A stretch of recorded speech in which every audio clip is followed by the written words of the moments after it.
Hey, what's up everyone? I wanted to make something pretty cool. I wanted to make something pretty fun, and I wanted to use the GoPro a little bit more, and it's kind of a nice day out. But I wanted to talk about travel photography. I'm traveling a little bit.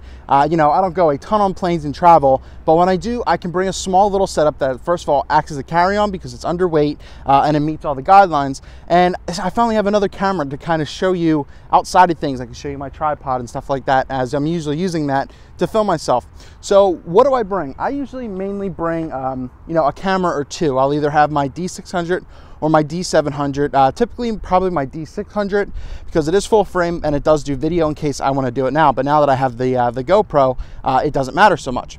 So this is a typical setup of what I'll bring. I have a think tank bag right here, you know, and it's simple. It's the Streetwalker Pro, and I always have some kind of rain protection in case you never know. You can always put this over just your camera or something. It's very simple to do.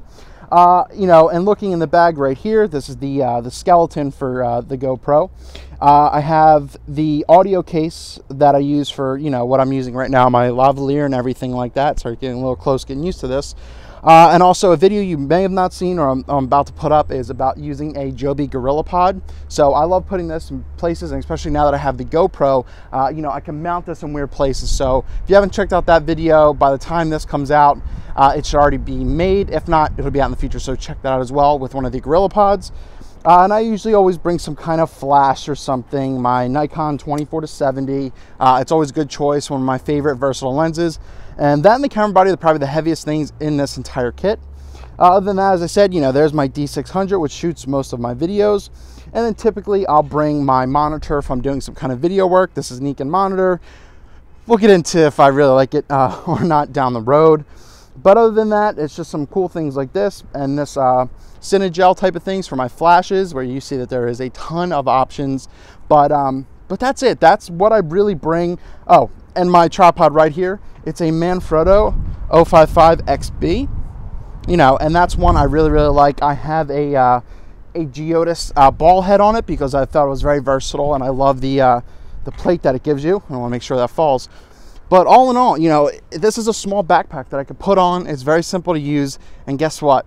Once again, you could travel with it. You could do anything with it, and it's fun. I'm enjoying this GoPro. So that's kind of how I travel. That's really what it is. You know, I said maybe a flash or two, and yeah, a polo or something like that in case I want to either, you know, shoot another video or something, because that's kind of how I'm packed right now. I'm filming, you know, a couple of YouTube videos that we can get ahead of the game. So that's it. That's really my go into and like travel photography, packing small, packing light, and packing only what you need, because I don't need my 70-200 for most, and it's very simple. So that's what I got. If you have any questions or comments, please leave them down below. Eric Rossi, the guy with the eye. Travel light, travel smart, it's easy.